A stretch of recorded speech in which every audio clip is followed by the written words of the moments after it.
ধর্ম কি এই নিয়ে অনেকের কৌতূহল, আমারও কিন্তু কৌতূহল। আমি এতটা জ্ঞানী যেন নাও যদিও, তবুও আমি যতদূর জানি ধর্ম হচ্ছে এটা, আমরা যে ধর্মে আছি, এই যে দেবদেবী নিয়ে আমাদের থাকতে হবে। আজকে রথযাত্রা বিশেষ একটা দিন, আমাদের এই দিনে পালন করা উচিত, যা যা তা পালন করতে হবে। নিরামিষ আহার, কি আরও অনেক কিছু আছে, সেগুলো পালন করতে হবে। এটাই হচ্ছে ধর্ম।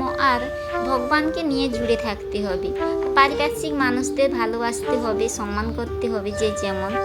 তো দেখুন, আমি বাজারের উদ্দেশ্যে রওনা হয়ে গেছি। আমি বাজার যাব, কারণ আজকে যেহেতু নিরামিষ, আমার রুমে তেমন সবজি নেই, সবজি নিতে যাচ্ছি। তোমাদের সেই যাওয়ার পথে রাস্তাটাও দেখাচ্ছি, দেখুন তোমরা। তো এই যে আমি বলছি যে আমরা কিন্তু দিনে কি করব, কি করছি, যাই করি না কেন, সব সময় কিন্তু এই অনাথের নাথ জগন্নাথ, কি পরমপিতা পরমেশ্বর, এদের কিন্তু ভগবান এক এক রূপে কিন্তু আবির্ভাব হয়েছেন, কিন্তু তাদের ভগবান কিন্তু সবাই এক, কিন্তু তাদের এক একভাবে তারা লীলা করেছেন। তো এদের এই ভগবানকে জুড়ে আমাদের কিন্তু পথে চলতে হবে। আমি যে এই যে পথটা ধরে যাচ্ছি, আমি যে ফিরে আসবো এর কোনো গ্যারেন্টি নেই, কিন্তু আমি এটাই বলি, কারণ ভগবান ছাড়া আর কিছুই নেই। তো আজকের এই বিশেষ দিনে আমি তো এখানে তো রথই হয় না, আমি দেখতেই পাবো না রথ কী জিনিস। তো বাজারে এসে যে বাজার দেখছি, এই বাজার তো চেনা, রুমের কাছেই।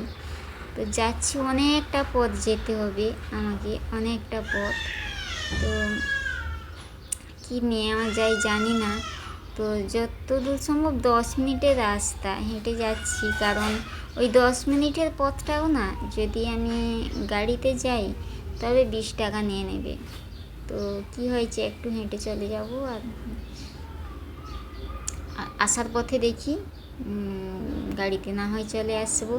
তো তোমাদের যদি ভালো লেগে থাকে আমার এই ব্লগ ভিডিওগুলো, আমাকে একটু পাশে থেকেও, আমি আশা করি তোমাদের এর চেয়ে ভালো ভালো ভিডিও দেওয়ার চেষ্টা করব। তোমরা কেমন ভিডিও চাও বলবে, আমি তেমন দেওয়ার চেষ্টা করব, কারণ আমি অনেক বিজি থাকি, তো তার মধ্যে অনেক কষ্ট করে আমাকে ভিডিও দিতে হয়। তো দেখুন, এটাও একটা মার্কেট, তো আমি তো চলেই এলাম কাছে।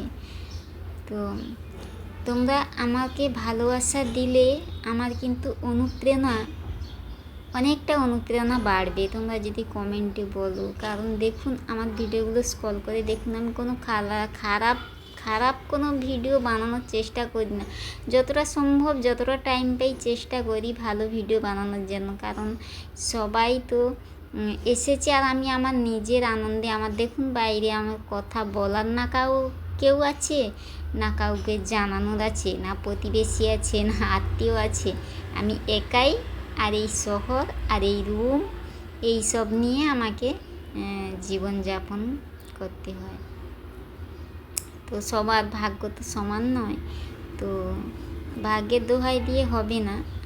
ভাগ্য সবাই তৈরি করতে পারে না, যেটা আমি পারিনি, আমি অক্ষম। তো চেষ্টা করছি, যদি এই জগন্নাথ দেব আমার সহায় হন, বা আপনারা যদি একটু আশীর্বাদ করেন, তবে নিশ্চয়ই ভাগ্যের দ্বার খুলে দেবেন। তো চলে এসেছি, এসেই দেখুন সবজি বানিয়েছি, চচ্চড়ি, আর ওইটা উচ্ছে ভাজা, আর ওইটা ডাল আর ভাত বানিয়ে ফেলেছি। তো পরে